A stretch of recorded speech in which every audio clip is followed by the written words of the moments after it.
Saudações a todos, eu sou Anubis e neste vídeo eu vou te explicar o que é a Tetractis e por que ela é um dos conceitos filosóficos mais profundos e, infelizmente, um dos menos conhecidos da história. Vamos nessa.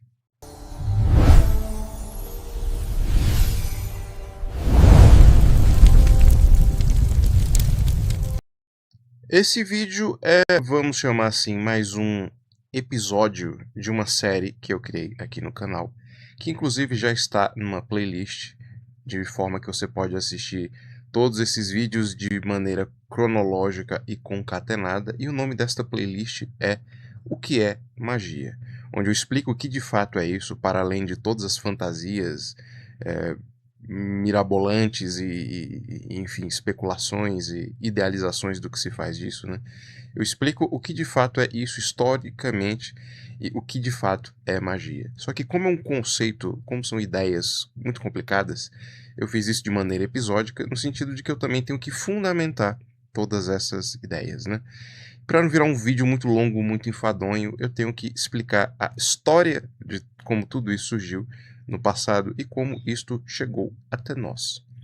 No último vídeo desta série, eu expliquei o que é Soma Psique e Nous, que seria uma concepção grega do que é, de fato, o ser humano. E, para complementar ainda mais isso, eu preciso formular aqui e explicar para vocês um conceito que talvez seja ainda mais interessante do que é o ser humano, o universo e tudo mais, que é a Tetractis, que é basicamente, vamos dizer assim, uma ideia filosófica que surgiu com os filósofos pitagóricos. Para quem não sabe, assim, existe esse conceito na filosofia antiga, né, na Grécia, dos famosos filósofos pré-socráticos. Por quê? Sócrates foi um divisor de águas. Depois existe a filosofia antes e depois dele. De forma que a filosofia antes dele era muito mais naturalista, era muito mais especulativa.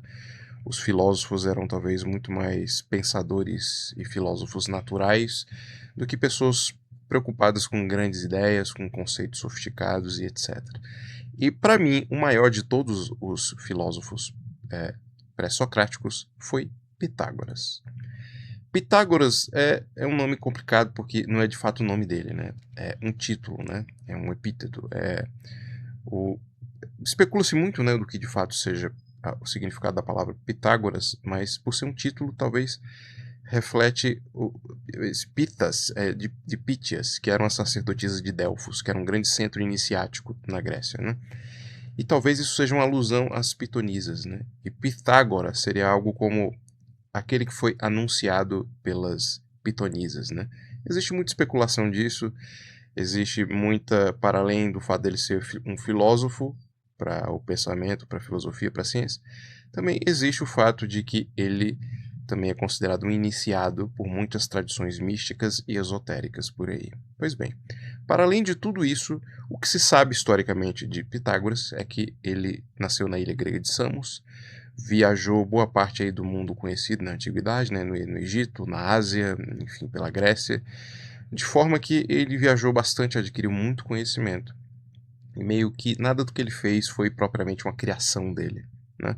Como a parte da filosofia dele que ficou mais evidente, mais conhecida, foi a parte dos números. Mas a verdade é que os pitagóricos são muito mais que isso, porque eles estruturaram uma verdadeira sociedade iniciática. O problema é que o que foi legado até nós, o que chegou até nós de fato, foi principalmente a questão que remete aos números e à matemática, né? Ele tem toda uma parte aí da matemática que é muito conhecida aí, basta você pesquisar aí na internet, você vai ver farto material sobre isso. Mas o que interessa aqui é exatamente o que é pouco conhecido. E o fato é que os pitagóricos, eles não eram só filósofos, como eu disse a vocês, eles eram místicos. E todo esse misticismo, essa tradição, eles trazem de muitas outras correntes filosóficas, religiões, tradições antigas. E talvez a maior de todas elas seja a clara evidência do pensamento egípcio na concepção dos filósofos pitagóricos. Eles só andavam de branco, eles eram vegetarianos, o símbolo deles era um pentagrama, enfim, existe muita coisa que assim, a gente sabe muito menos sobre eles do que de fato deveria, até porque esta ordem, essa tradição iniciática foi apagada da história porque eles foram perseguidos. E evidentemente porque eles foram perseguidos, porque eles começaram a incomodar bastante. Até porque eram muito mais sábios e poderosos do que as elites, o poder era capaz de tolerar, né? Mas bem, isso é uma outra questão. O fato é que Pitágoras traz para a Grécia, né? E depois isso vai impactar profundamente o que hoje a gente chama de cultura ocidental, um conhecimento que é muito com base no Egito. E talvez o maior símbolo disso seria a obsessão, né, que os pitagóricos tinham com o triângulo. O próprio símbolo deles, o pentagrama, é uma conjugação de vários triângulos, né? E não tem símbolo que talvez personifique mais o Egito do que a pirâmide, né? E talvez o conhecimento mais importante que os pitagóricos legaram para a gente foi o conceito de tetráctis, que é uma ideia que explica o universo e o ser humano e tudo de uma maneira ridiculamente simples e extremamente profunda. Essa concepção dos pitagóricos, essa ênfase deles com os números, é uma coisa que é muito profunda no pensamento pitagórico e talvez seja a primeira forma de metafísica que se tem na história. Eu já expliquei nos outros vídeos o que é metafísica de fato, e os números são um elemento metafísico muito evidente, porque todo mundo sabe da existência dos números, sabe que a realidade pode ser representada por meio dos algarismos, mas a gente nunca viu um número por aí. Isso é a prova de que, de fato, as ideias existem em outro plano mais sutil da realidade da existência, né? De forma que os pitagóricos articularam isso muito bem, e eles desenvolveram este conceito da tetráctis, que é basicamente o quê? É a representação da unidade na multiplicidade e um caminho da multiplicidade de volta para a unidade. Para os pitagóricos, o número 1, todos os números na verdade eram sagrados, né? Mas o número 1 ele era absolutamente sagrado porque ele representava a unidade, representava Deus, o cosmos, enfim. E o número 1 até o número 10 seria um retorno do número 1 em torno de todo um ciclo de volta para ele mesmo, de forma que o 1 seria o 10, né, na verdade, seria o número 1 mais completo em sua plenitude, né?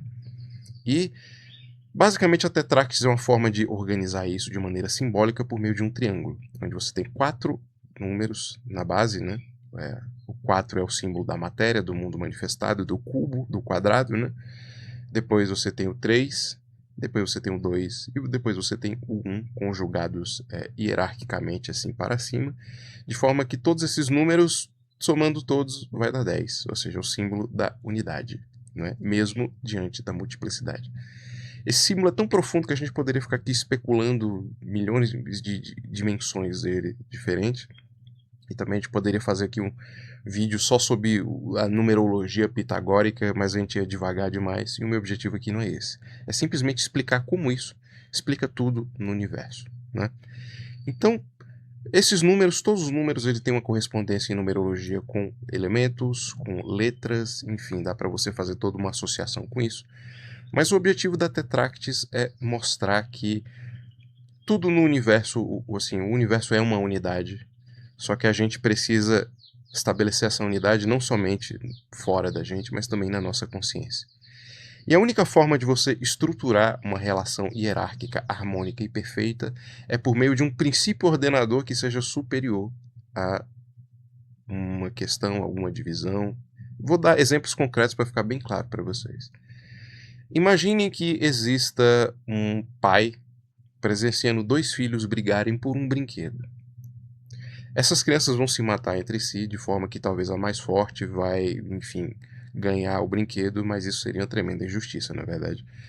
Então, o que o pai sensato faz diante de uma situação dessa? Imagine que as duas crianças sejam 2 pontos aqui. E imagine que o pai seja alguém lá em cima, distante deles, querendo pacificar esse conflito. Ou seja, a única forma de você equacionar esse conflito nesta dimensão horizontal dessas duas crianças seria por meio de um princípio ordenador mais forte, com mais autoridade, personificado pelo pai. Então, o pai só vai resolver esse conflito se ele não quiser o brinquedo e se ele tentar tratar o conflito de uma forma justa. E se ele conseguir fazer isso, adivinha o que eu estou tentando representar aqui? Uma pirâmide. De forma que o pai está no topo, os 2 outros filhos estão na base, entre eles existe uma relação horizontal, e que é isso que cria o conflito. Mas se você representar um triângulo, uma pirâmide da mesma forma, os dois, você pode fazer uma linha entre os dois pontos, na verdade. Só que, se você não conseguir fazer isso, qual seria o único outro ponto capaz de ordenar isto de uma maneira harmônica? Seria os dois convergirem para cima, as duas linhas, na verdade. Isso performa perfeitamente o triângulo. E é por isso que ele é um símbolo tão sagrado. Ele é o símbolo de uma elevação de consciência, da evolução, da sublimação dos conflitos, dos problemas, do eu animal em detrimento do eu divino ou animal, enfim. Isso é simplesmente uma representação simbólica de que nós só podemos resolver conflitos em um nível de consciência superior àquele que foi gerado. Vou dar outro exemplo para vocês. Imagine que dentro de uma empresa existem dois departamentos brigando, sei lá, o departamento de marketing e o departamento de contabilidade. E esses dois departamentos ficam um brigando com o outro, não sabem se resolver.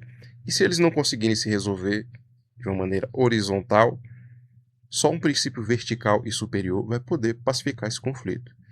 O CEO da empresa, o chefe, o gerente, alguém hierarquicamente superior vai analisar o conflito.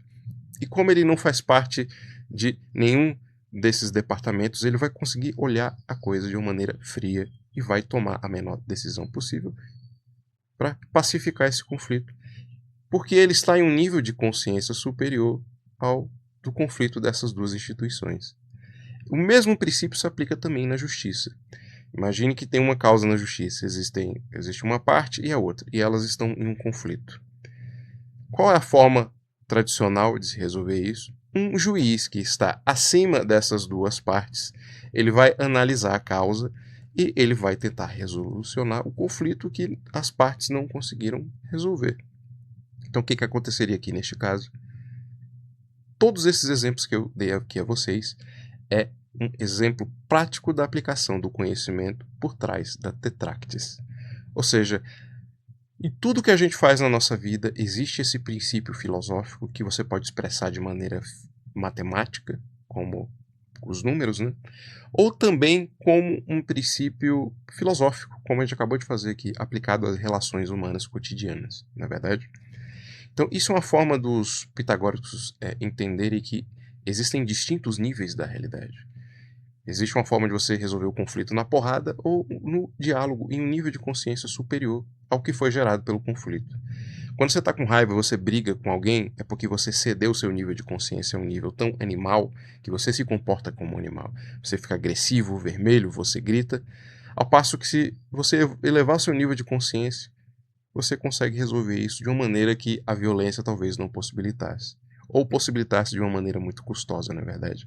É por isso que todos nós sabemos, é por isso que essa tradição do direito, historicamente é assim em todas as culturas, ou seja, alguém que entende muito de lei, de justiça, vai conseguir resolver um conflito que duas partes não conseguem, porque ela está em um nível de consciência superior às dessas duas partes em conflito. Vou provar como isso é profundo e universal em todos os sentidos. Imagine você, que está lá cansado, depois de um longo dia de trabalho. Aí o seu corpo olha assim e fala, não, fica mais uns 10 minutinhos aí na cama. Aí, mas ao mesmo tempo você está com vontade de ir no banheiro. Ou seja, as suas energias, a sua fisiologia do seu organismo falam, não, mas você tem que ir lá.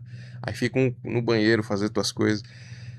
Aí fica um conflito entre o seu corpo e as suas necessidades fisiológicas. Quem vai conseguir equacionar esse conflito dentro de você? A tua consciência, em um nível mais elevado, porque ela tem o poder de determinar essas outras duas dimensões do teu ser que estão abaixo.